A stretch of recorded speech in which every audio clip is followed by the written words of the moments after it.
bandong maghatag ug kahon kanimo. Ingon man ang iyang anak, aron mamayong anak na makagad kanimo. Isugyan ko sa pagbigo kung kaugalingon diha kanimo. Ihalat ko oray na o inahan, ang akong bawas o kalam, ang akong kinabuhi o katilayunan, aron ihatag nimo kini kang Hesus, ug lumahon sama kanina.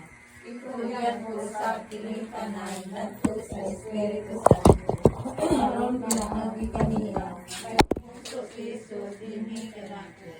Sa dayon niyang kamatay, iya ako nga hibilin kanimo. Kuha ang biusaha ako kang Hesus diha sa krus.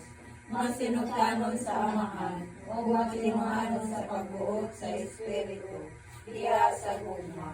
Maghali unta siya sa akong kinabuhi o sa katauhan, o pinagi sa Espiritu. Mahimong pagay o paghimaya sa amahan. Amen. Karon, Brad Antonio and Sister Irene, pabati sa atong langit na inahan, ang inyong kalipay sa pagdawat sa atong mahal na inahan, sa iyong kabuntagon.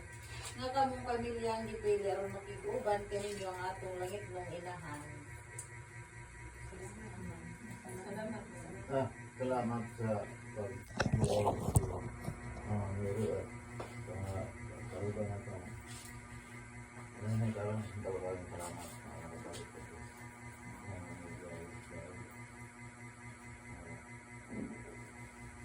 Langit kong amahan, Lord Jesus and Mama Mary, inyong nabati ang among igsoon sa ilang pagpasalamat, pangamuyo o kalipay.